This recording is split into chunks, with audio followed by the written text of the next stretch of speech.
Okay, Penn State football fans, it is Ohio week for James Franklin's program, and that means it's time for John McGonigal and myself, Bob Flounders, to kind of dissect his Tuesday presser here on the Blue-White Breakdown, PennLive's Penn State football podcast. The Lions got it, Johnny, they got it done in prime time in West Lafayette, and now they are prohibitive favorites in their home opener. We could talk a little bit about Ohio, but I think there were some questions that Franklin fielded today, John, the fans probably want to know a little bit more about. So I'm glad you made it back. You had an extended, you had it like in a little bit of an extended weekend. I know that you actually were in, I think you were in the great state of North Carolina to enjoy yourself. I'm glad you made it back, but how are you doing and how are you feeling? Doing well, Bob. Yeah, it was basically after that Purdue game, which of course, we don't leave the press box until, 2:30, 3 o'clock in the morning, make that drive back to Indy. And then I'm up, we're up all night writing, working, and producing a lot of good content. And my buddy's bachelor party was down in Asheville, North Carolina. First time I've ever been to Asheville before. And I was a big fan. A lot of breweries, really cool little town. And I was lucky enough that my buddy's brother actually lives in Indy and went to Purdue.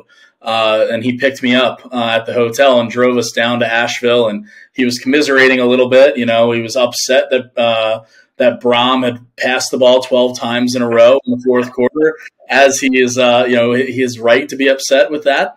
Yeah. It was a gutty win by Penn State, and one that, look, I mean, they won. That's all you can really ask for. I'm sure that there were some plays out there that Penn State players will want back. Sean Clifford specifically, that interception was one of the worst throws I think I've seen in person. But he was able to bounce back from it, and Penn State's 1-0 going into this Ohio game. Yeah, noon kickoff. I'm sure the weather. Hopefully the weather's going to cooperate, but I'm sure Penn State fans are eager to see this team. One guy, Johnny. Well, let's just start with this because I just get the groundswell is building, man. After Drew Allar made an appearance in the Purdue game, Sean Clifford was, according to James Franklin, was dealing with cramps, did not join the team coming out of halftime. So Drew Allar, I think it's Allar. I don't think it's Allar. I think it's Allar, but I'm sure somebody will correct us. I think they designated him as the backup over Bo Prabula and Christian Veilleux. Veilleux I thought was going to be the backup, but no. And before we knew it, Johnny, he was in the game, all 6'5", 242 pounds of him. He completed 2 of 4 passes. He should have been 3 of 4 with a real big play to Tyler Warren. He just missed that. I think Tyler probably, if he had to do it all over again, could have caught that. But anyway, the fan base is already talking about him. So let's just start there. James is, even though he was praising him after the game, he's walked it back a little. He's not really sure who the backup quarterback's going to be. That was as of Tuesday lunchtime. But, Johnny, I find it hard to believe that it won't be number 15 in getting the first call if anything happens to Sean Clifford. Yeah, Drew Allar, it felt like he was having a little bit of a moment there before Sean Clifford came running back out of the tunnel, pulling his, Paul Pierce in the 2008 finals, jogging back out there. Allar, he was as advertised. Again, it's one drive. You don't want to read too much into it. But the throw that he had to Tyler Warren that went through Tyler Warren's hands, I mean, that was a deep ball that was just over one DB's head and just in front of another. It was perfectly placed, and he looked confident getting that screen out to Keandre Lambert-Smith and then rolling out of the pocket, identifying the pressure off the right side, getting outside the pocket, and then finding Mitchell Tinsley for that long gain as well. So he had a little bit of too much zip on that fastball on the third down, and he might have wanted to scramble. Again, these are freshman mistakes and things that you'll deal with that, right? But he's a 5-star kid, and he showed off those 5-star tools in a limited capacity against Purdue. So I'm sure Penn State fans would like to see more of that against Ohio, and if they get a big enough lead, I think you'll see it.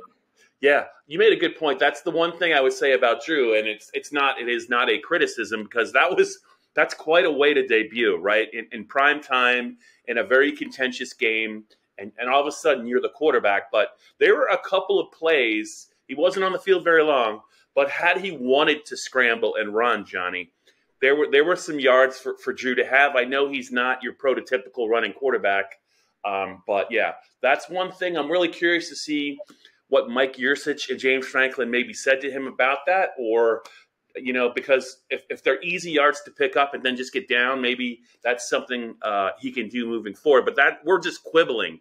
The arm talent is serious. He was not afraid of that moment at all. And those are two things I think that the Penn State fan base also saw.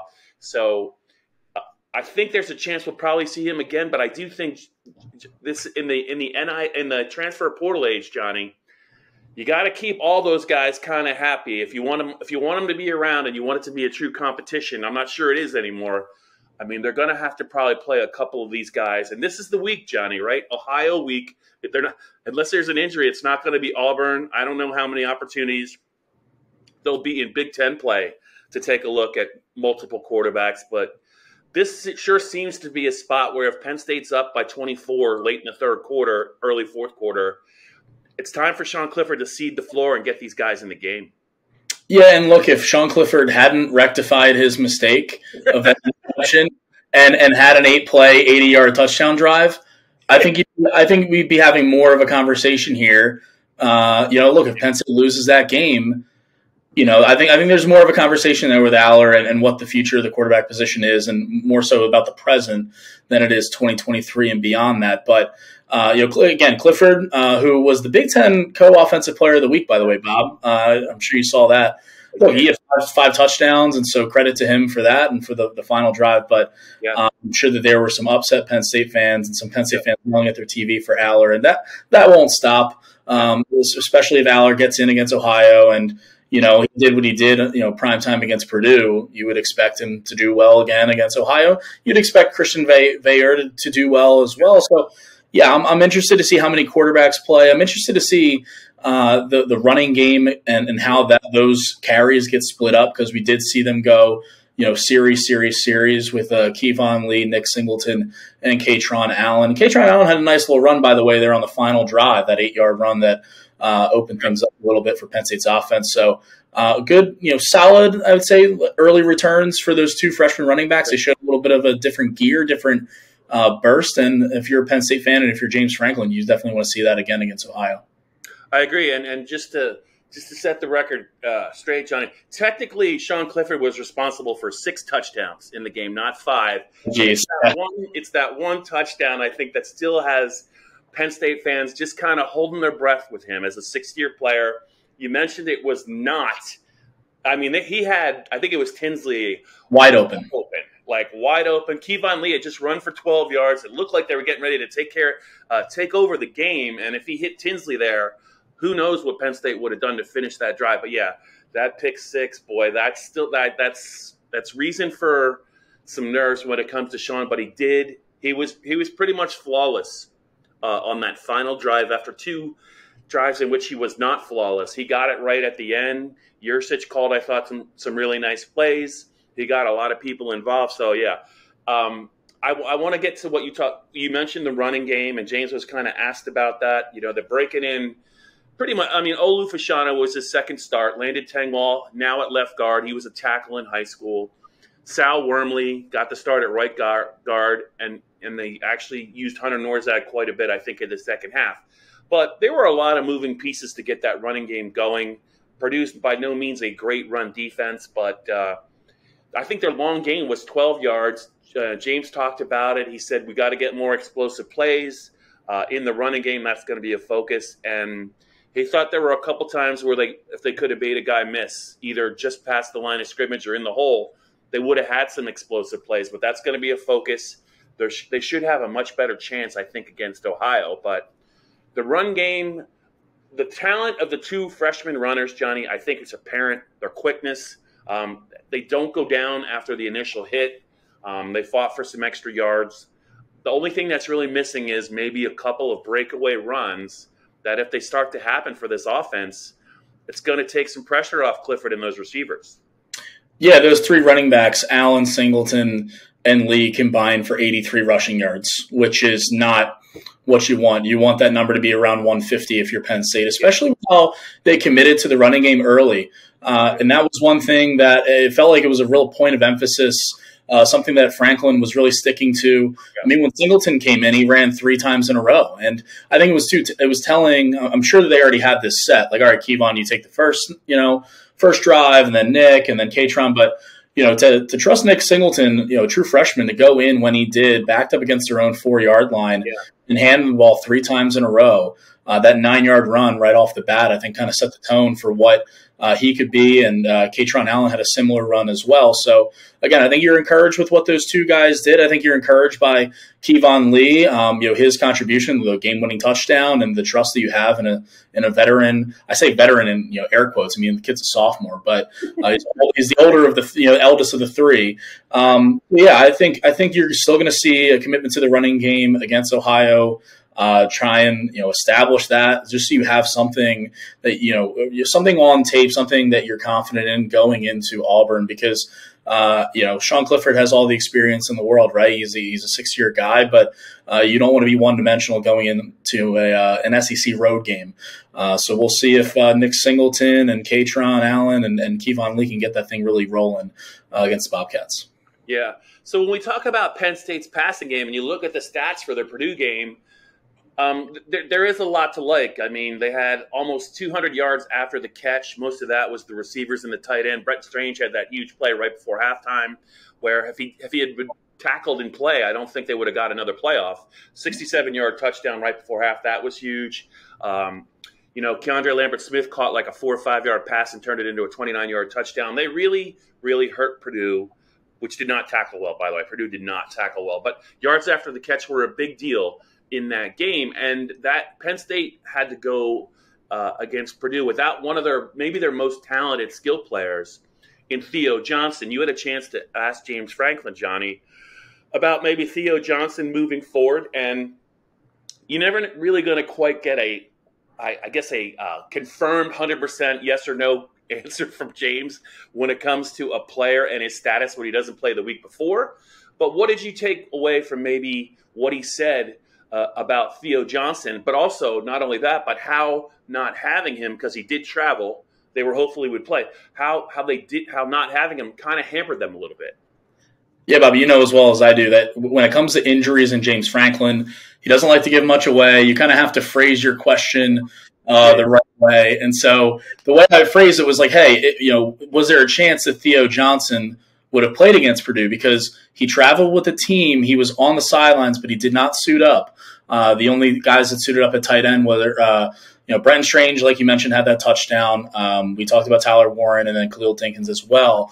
And so Theo Johnson, who had 4 straight games last year with catches of 20 yards or more, had a 37-yarder against Auburn as a true freshman, is breakout candidate for this team, and was not available. And James Franklin said they were hopeful that he would play against Purdue, that the decision wasn't in their hands. And at this point now, that they're really hoping that he'll be back sooner rather than later. So again, that's not really a direct answer. And look, they probably don't need to push it for him to come back against Ohio. They more than likely can get by without him. But at the same time, I'm sure you'd like to get him some reps before he goes down and faces Auburn in the 3rd game of the year. And so he's a guy that they're relying on. He has the athleticism. He has the body at 6'6", 260 that you want in a tight end. Obviously, a very heralded recruit coming out of his class, and he was a top 100 guy. And so, yeah, he's a part of this deep tight end group that Franklin and the coaching staff has been so confident in throughout the offseason. And if he's able to get back into the mix there, and they can show you some different looks in 12 and 13 personnel, I think that's only a good thing for Penn State's offense. Yeah. And he did say that Bryce Effner, who is the guy that relieved Caden Wallace, I would call him an ineffective Caden Wallace by the time he relieved him. Caden had some issues against Purdue at right tackle. Little troubling because he's a 3-year starter at right tackle. They're counting on him. Got flagged for a holding penalty early in the game. Got beat for a sack, I believe, sometime in the second half. They turned to Effner to play down the stretch, which was telling. But Effner also was used as an extra 3rd tight end in a couple of formations, and James said, he's kind of earned that playing time. So I'm curious to see what the future holds for Bryce Effner when it comes to the Penn State offensive line, because there were some issues with Caden in pass protection last year. He is a big young man, and he can do some good things when in the running game when he gets a chance to get his hands on somebody. But In the Michigan game against those two elite edge rushers, both he and Rasheed Walker had some trouble. And I guess it has to be a little concerning. Maybe it was just it was the first game and he just wasn't quite, it was a pretty raucous atmosphere. But I just wonder about, what will Effner's role be moving forward? Because, Johnny, like you said, when they go to Auburn 2 weeks from now against a very athletic defense and a loud crowd, it's not going to get any easier for the offensive tackles. I thought Olu Fashanu played very well in his second start, but man, I think the fan base, there is some concern about that right tackle spot. I agree. Look, Olu Fashanu, I thought, did a very good job at left tackle in his second career start. Yeah. Now, look, this Purdue front four is solid, right? I think they have some senior guys, some older guys. There's no George Karlaftis on that front four, though. And for Caden Wallace, you mentioned him getting beat early in the game on that holding call. I believe the one sack he gave up in the second half was one of the two fourth quarter drives that stalled out that Penn State's defense had to really step up and hold Purdue's offense to give Clifford and the offense yet another chance. And that's when Effner came in, and he was in for that 8-play, 80-yard drive to win it. And so is Effner the guy that ends up starting at right tackle against Ohio? I don't know. I feel like maybe, but maybe they just stick with Caden Wallace. I think Caden is a little bit more just in terms of projection wise. And, I think he's more of a guard than he is really a tackle in terms of his body type and everything. So I don't know, maybe they make a change. Maybe they make a switch before they go down to Auburn. We'll have to keep an eye on that, but you definitely want better protection. Clifford didn't get sacked too often, but I feel like he was under pressure quite a bit as well. There were a few times where he was throwing off his back foot. One or two times he could have stepped into it and he didn't. And then a couple of times he just had to throw, off balance because of what, the pressure that he was under Purdue. And again, I think you're going to face better pressure against Auburn, against Ohio State and Jim Knowles and what that defense was able to do week one against Notre Dame and Michigan. So, it's still something that they got to figure out. It was a very lukewarm, entry for the offensive line week one. Yeah. It's the Blue White Breakdown podcast. Johnny McGonigal and Bob Flounders talking about James Franklin, and his Tuesday presser is in the books as we tape this. We are kind of reacting to it. I thought it was pretty funny. James was very, very happy with the play of his secondary overall. Joey Porter Joyner was the coaching staff's one of the players of the game for them. James also said he got some Bednarik Award recognition nationally. He had 8 solo tackles, 3 passes defensed. He should have had a pick 6, couldn't hold it. He did get flagged for pass interference. He probably could have got flagged another time, but it was kind of weird to see. He's Penn State's field corner, right? He doesn't even need to break the huddle. I mean, he doesn't even need to join the huddle. He's just going to be on the wide side of the field where there's a lot of things can happen. They kept him out there against Purdue. But they went after him a little bit. They didn't do anything different. He was targeted quite a bit, which led to all those solo tackles. But I thought it was funny, Johnny. James actually said Penn State was credited by the Purdue stats with 10 pass breakups, and by their math, it was actually closer to 16, which is even a better indication of how aggressive Penn State, I think, was with their pass coverage. Manny Diaz is an aggressive play caller on defense. I think that's the style he wants. Joey Porter is certainly an aggressive defensive player. I think Kalen King is also very aggressive. The second-year corner I thought played well. But just about everybody in that secondary tracks the ball pretty well. You know about Jair Brown. Zakee Wheatley has a nose for the football. He showed it all off season. He had a huge play right before halftime when he knocked that ball loose in the red zone that Joey Porter Jr. recovered. But it just seems like the mindset is a little bit different with this defensive coordinator. I think he's really encouraging them to get in people's faces. And if you get a couple of penalties, you're going to have to live with that. But I don't remember this Penn State defense being this aggressive with their secondary play.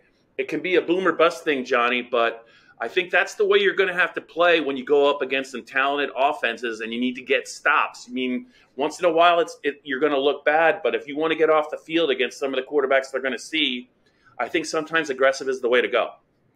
Yeah, and you mentioned Joey Porter Jr. His pass breakups apparently it was actually 6, not 3, because there was some, I guess, dispute over the Purdue stats crew. So he ended up getting with 6 PBUs, breaking up 6 incomplete, forcing 6 incompletions. He had a great day. And they kept coming at him. It was funny after the game, we're outside Penn State's locker room. We're talking to players, and Joey Porter Jr. comes out. A little crowd of reporters goes around him. About like 30 seconds, maybe a minute later, Sean Clifford comes out. And of course, like more than 80% of the reporters go running over to Sean, and Sean even looks over to Joey and said, "Oh, I'm sorry, bud." And so I stuck though with Joey Porter to talk to him for a while, and he took it as a challenge. Them continually throwing at him, and he said, "Look, I basically had to step up, and I did." And that's I made them pay. He didn't make them pay with a turnover, and he smiled and he was like, I'm going to relive that one, the dropped interception in the first quarter that very well could have been a pick 6, and so a missed opportunity there and a pass interference in the end zone. But all in all, 8 tackles, 6 PBUs, like you will take that absolutely. And it wasn't just him either. Like you mentioned, the other guys playing. Johnny Dixon had a key sack late, a couple PBUs, and Daquan Hardy. On one of those, it was Purdue's drive in the fourth quarter where it was a 3rd down. Hardy gets beat off the line for a deep ball. O'Connell floats it a little too much, and Hardy able with his speed to make up ground and force an incompletion there, which was a really big deal. So it's a confident group. And, is it a group that is going to be tested all that much by Ohio? I don't know. Is it a group that's going to be tested all that much by Auburn? I feel like Auburn is more of a ground and pound kind of that offensive line of Tank Bigsby. So when they have their opportunities over the next couple of weeks, they're going to have to take them. But even looking down the line against, Ohio State and these kind of teams that like to throw the ball and get their guys out in space, it really helps to have that mentality, not just the ability to make the play, but the mentality that you're able to do it, I think is key. Yeah, Johnny, before we wrap up this Blue-White Breakdown podcast, let's talk about Penn State's true freshman class, the scholarship guys, right? 13 traveled, 7 played in the game. Drew Allar, the running backs, Katron Allen, Nick Singleton, Zane Durant, the defensive lineman, Abdul Carter, the linebacker. Amari Evans got a couple snaps as well, and so did Denai Dennis Sutton at defensive end. James talked a little bit about the freshmen and their impact, and he had said before the season, Johnny, that this might be their most physically ready group to make like meaningful plays for Penn State since he's been there, and this is his 9th year. He said we're not always going to get a chance to play this many guys, but I think the more that some of these guys can get their feet wet, the more likely Penn State is to kind of trust them as the season goes on in Big Ten play. So 7 played against Purdue. They traveled 13. I would think there's going to be a great chance for maybe a couple more to play maybe in the Ohio game if Penn State could get a lead in the second half. We'll have to wait and see. But of that bunch, obviously we talked about Drew. We talked about the running backs. Did anything jump out at you with the freshmen? And is there maybe 1 or 2 freshmen that you're excited to see play that we haven't seen yet? So I think the one is Abdul Carter because, look, he came on, he had 1 play on special teams against Purdue, and then on his first defensive snap, he picks up a targeting penalty, which Franklin took a little bit of an issue with in his post-game press conference, and it was kind of it felt like a freshman trying to make a little too much of a play there, but an unfortunate debut for him to be ejected from the game so early. But I expect to see him a lot at linebacker, and the fact that he was playing that early in that game, linebacker is a position of concern for this team, and I do think Abdul Carter is going to have a role to play moving forward. So that's one to keep an eye on, a freshman who didn't get to really make the debut that he would want to, but wouldn't be surprised if he sees a lot of reps against Ohio. We talked a lot about the running backs already. Dennis Sutton is one, again, off the edge that if they don't get the kind of pass rush that they want from their older guys, I think you're going to see more reps for him and other guys as well off that edge because I think it improved over time in that Purdue game in the fourth quarter. They were able to get to Aiden O'Connell a little bit more and force the ball out a little sooner. But I think you'd like to see more out of Penn State's pass rush overall. And maybe Denai Dennis Sutton is a guy who can grow into that role and help them in that regard.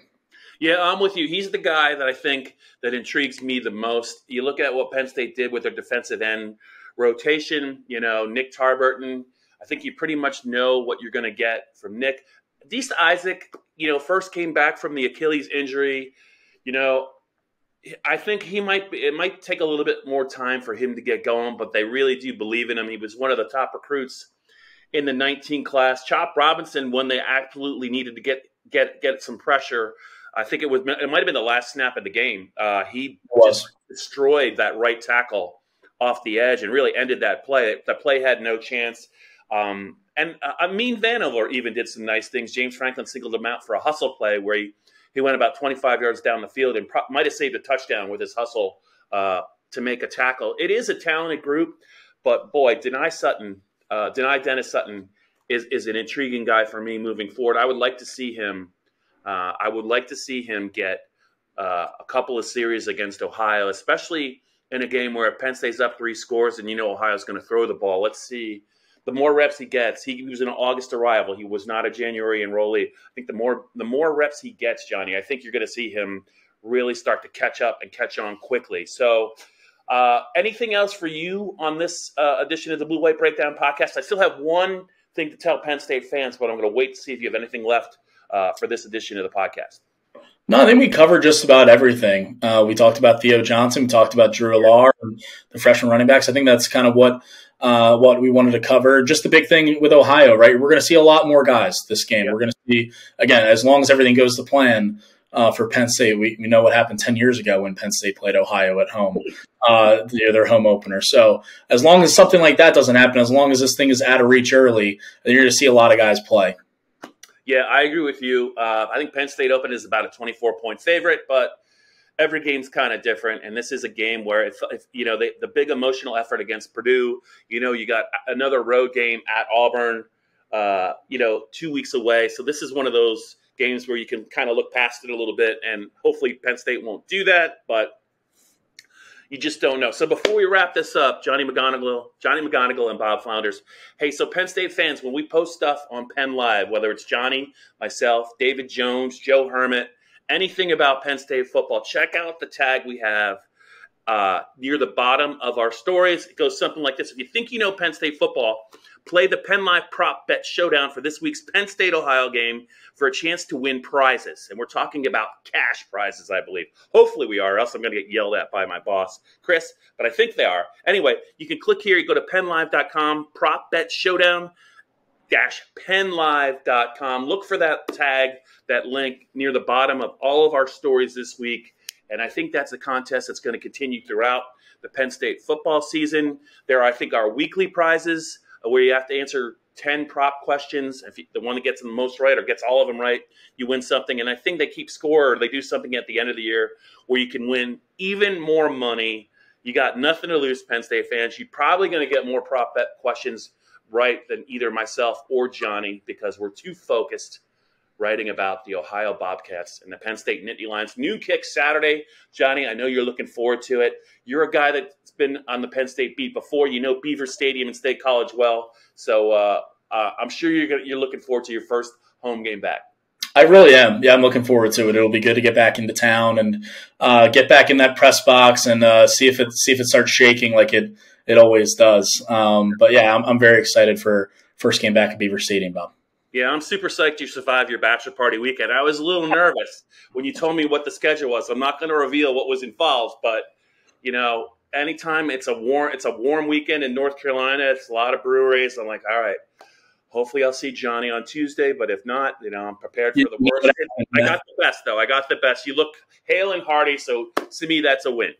Absolutely. And I didn't play terrible golf either, which was nice. We went out and played around on Saturday, and I didn't play terrible because I thought I was going to. So, especially What is terrible since you brought it up? I mean, look, I'm normally like low to mid 90s. So like anything like, like 110 or something. I mean, I was running on fumes after the Purdue game. So I'm like, it's an early morning round. I don't know what kind of golfer my buddy's going to get here. Our pairing. But I hit a couple putts and so we'll take it. All right. Check out our Blue White Breakdown podcast later in the week. I'll be teaming up with the one and only David Jones, and Johnny's going to do another one with Dustin Hawkinsmith. They're going to be available pretty much every day, but the longer ones, I think we're doing at least 3 each week. Lots to talk about. Penn State's 1-0. They better be 2-0 in a couple of days going into Auburn, but we'll get to that as it comes. So that's it for this edition of the Blue White Breakdown podcast. We will talk to you guys later in the week.